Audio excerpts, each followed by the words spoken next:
लीजिए सुनिए प्रायोजित कार्यक्रम जन पहल।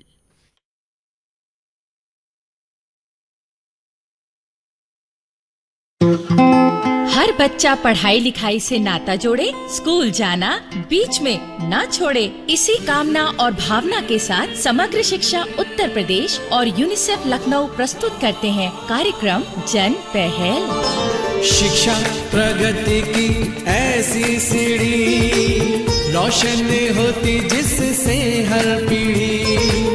आज माता पिता ने है ठानी, विद्यालय प्रबंध समिति में भागीदारी है निभानी, भागीदारी है निभानी। लो जी, आज का प्रोग्राम हम ही शुरू कर देते हैं। तुम भी अजीब बात करते हो चंदू। हम प्रोग्राम नहीं शुरू करेंगे तो कौन करेगा? नहीं, तुम समझे नहीं विद्या बहन। मतलब हम दोनों ही प्रोग्राम शुरू कर देते हैं। वो काकी तो अभी तक पहुंची ही नहीं। अरे हाँ, आज काकी कहाँ रह गई? तुम्हें कुछ बताकर तो नहीं गई क्या? मुझे क्या, वो तो किसी को भी पता कर नहीं जाती कि कहाँ जा रही हूँ। अरे हाँ विद्या बहन, याद आया, वो राम अवध के घर ना चली गई हो? राम अवध के घर? वहाँ क्या हुआ है? राम अवध की गाय ने बछिया जनी है। काकी उसे बधाई देने गई होगी। तुम्हारा मतलब काकी प्रोग्राम छोड़कर बछिया के पैदा होने पर बधाई देने चली गई हैं? हाँ हाँ, काकी को पशुओं से प्रेम जो बहुत है। हाँ, तभी तो वो कल तुम्हें प्यार से पुचकार रही थी। ये क्या विद्या बहन, तुम भी मेरी खिंचाई करने लगी? अरे विद्या बेटी, पहुंच गई, मैं पहुंच गई। बस आज थोड़ी देर हो गई। क्यों बेटी, कैसी हो? क्यों काकी, आप कहाँ रह गई थी? अरे वो तनिक राम अवध के घर चली गई थी। सुन लिया विद्या बहन, मैंने क्या कहा था? अच्छा काकी, राम अवध के घर गई थी तो क्या वहाँ से लड्डू नहीं लाई? क्यों, लड्डू क्यों लाऊंगी वहाँ से? भला राम अवध के घर में क्या हुआ है? क्यों काकी, उसकी गैया की बछिया नहीं हुई जिसकी तुम बधाई देने गई थी उसके घर? मैं वहाँ बछिया की बधाई देने गई थी? अरे ये किस मूर्ख बैल ने कान भरे हैं तुम्हारे? काकी, किसी बैल ने तो नहीं कहा, पर तो फिर इस गधे ने कहा होगा। क्यों रे चंदू, तू झूठ क्यों बके है रे? झूठ किस बात का, तुम ही बताओ। फिर राम अवध के घर तुम क्यों गई थी? अरे इतनी अच्छी सीख देने वाला प्रोग्राम तू पेश करता है, पर खुद तूने सीख ना ली इससे। मान ली तुम्हारी बात काकी। तो फिर तुम राम अवध के घर क्यों गई थी? अरे उसकी बिटिया है दुलारी, वो स्कूल जाने की उम्र की हो गई है, पर वो उसे स्कूल में दाखिल ही नहीं करवाता। तो मैं उसे समझाने गई थी कि बिटिया को स्कूल भेज, पढ़ाई लिखाई इस बच्ची का अधिकार है, सो तुझे पूरा करना ही होगा। अरे वाह, ये तो तुम बड़ा नेक काम करने गई थी काकी। और नहीं तो क्या भाई, जब हम अपने प्रोग्राम में बताते हैं कि इलाके मोहल्ले के सब बच्चों को स्कूल में दाखिल करवाना चाहिए और सब बच्चों को हर दिन स्कूल जाना चाहिए, तो क्या हमें खुद अपने इलाके के लोगों को ये बात नहीं समझानी चाहिए क्या? बिल्कुल समझानी चाहिए।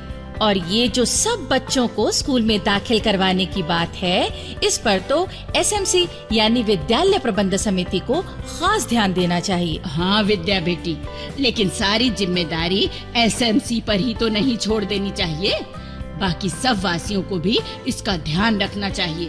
और यही काम मैं करने गई थी। अच्छा काकी, तो फिर राम अवध ने क्या जवाब दिया?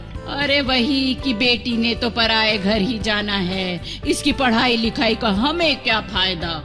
काकी, अपने बच्चों को स्कूल ना भेजने वाले लोग ऐसी ही गलत सोच रखते हैं। खैर, आज हम इसी के बारे में एक नाटिका सुनवाने वाले हैं। तो बस फिर शुरू हो जाओ।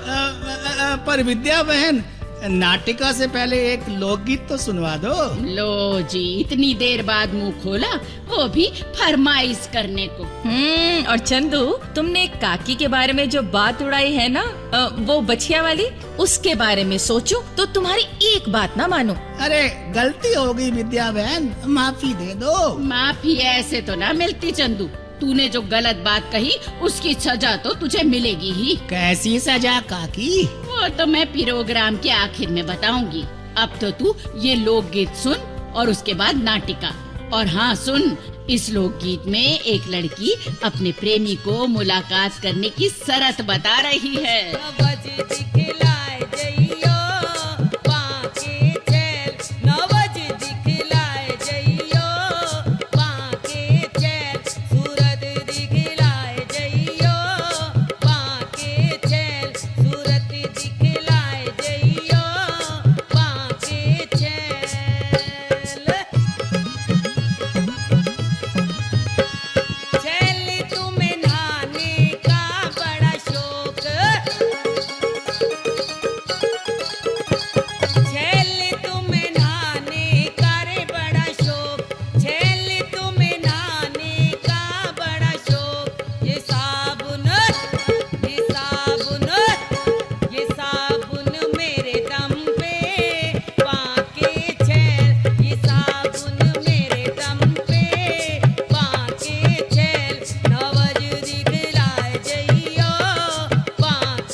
नमस्कार जी हेडमास्टर जी।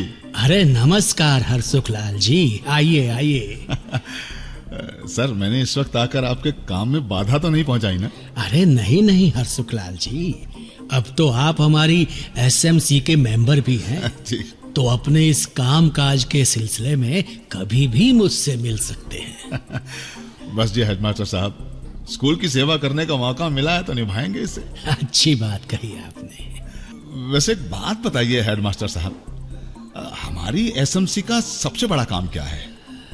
देखिए यूं तो एसएमसी की कई जिम्मेदारियां और काम हैं जी, लेकिन इन सब को मिलाकर जो बड़ा मकसद बनता है एसएमसी का, वो है शिक्षा के अधिकार अधिनियम में कही गई बातों को पूरा करना, ताकि 6 से 14 साल के हर बच्चे को मुफ्त शिक्षा का अधिकार मिले।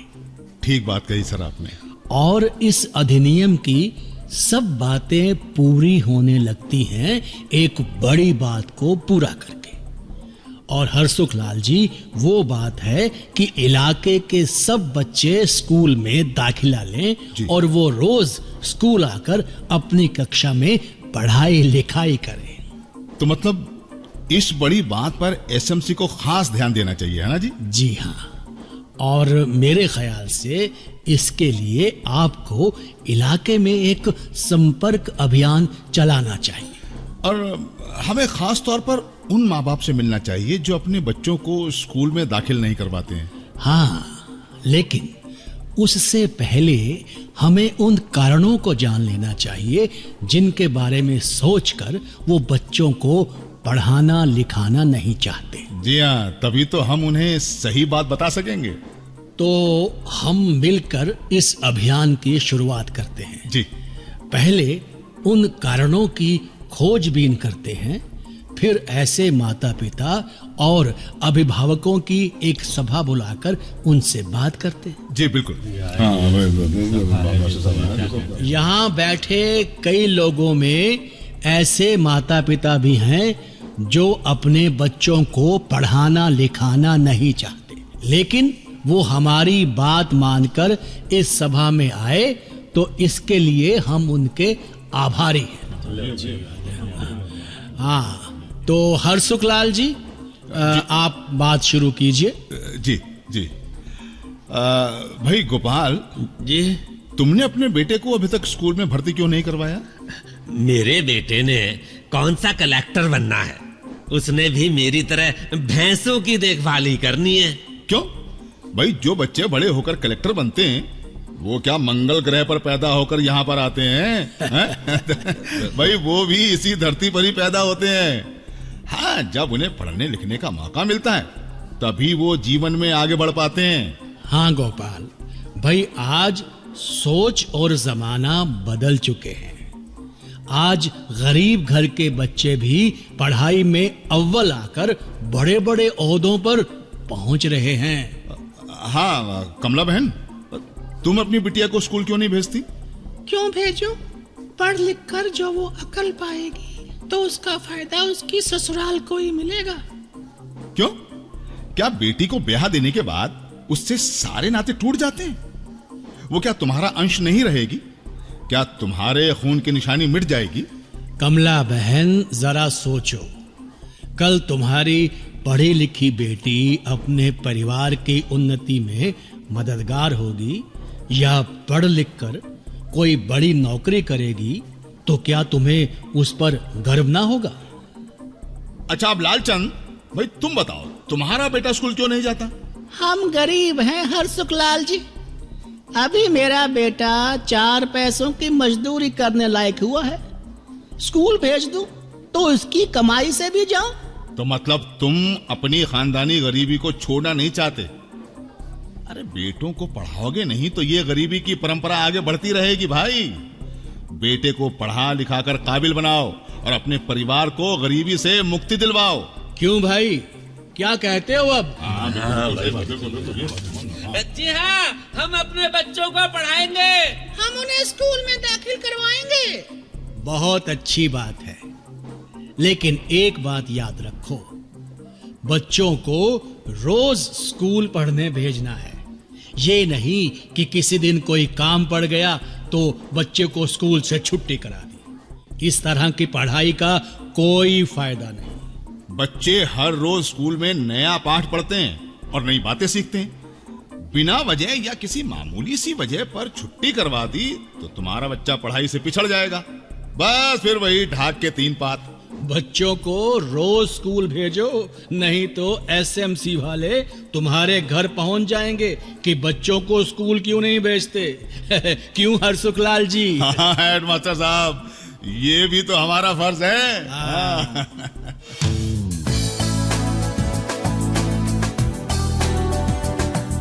भाई वाह, नाटिका तो सच में ही सोच को बदलने वाली थी। हाँ काकी, और अब ऐसा ही प्रेरक संदेश हम भी सुन लेते हैं। मेरा नाम वीरेंद्र कुमार है। मैं मुजफ्फरनगर जिले के अहमदपुर का वासी हूँ। आज मैं एक ऊंचे पद वाली नौकरी कर रहा हूँ। मुझे इस बात का गर्व है कि मैंने बचपन में अपने सरकारी स्कूल में शिक्षा प्राप्त की थी। वहीं से मेरे भविष्य की बुनियाद पड़ी थी। आज तो सरकारी स्कूल और भी अच्छे हो गए हैं। सर्व शिक्षा अभियान का बड़ा अच्छा असर पड़ा है। अब ज़्यादा बच्चे स्कूल जाने लगे हैं। मैंने अपने पुराने स्कूल में ही देखा है कि बहुत फ़र्क पड़ गया है। स्कूल की समस्याएं दूर करने में एसएमसी लगी रहती है। हाँ तो चंदू, इस संदेश के बाद अब क्या करना है? काकी ने मेरी गलती की सजा सुनानी है। अच्छा, तो तुम्हें याद है? तो काकी अब ये काम भी कर ही दो। तो चंदू, तूने कहा कि काकी राम अवध के घर बच्चिया की बधाई देने गई है। हाँ। तो बेटा, अब तू सच में ही ये काम करेगा। यहाँ से सीधा राम अवध के घर जाएगा, उसे बच्चिया की बधाई देकर ही अपने घर जाएगा। वाह काकी, ये सजा तो खूब रही। सजा तो खूब रही विद्या बहन। मैं तो बच्चिया के पैदा होने की बधाई भी दे आऊंगा। लेकिन काकी, अगर बधाई देने पर राम अवध ने मुझे लड्डू खिलाए तो फिर क्या होगा? इसीलिए तो कहता हूँ काकी, तुम भी मेरे साथ चलो, मुंह मीठा करो, नहीं तो मैं अकेला ही कराऊंगा सारा काम।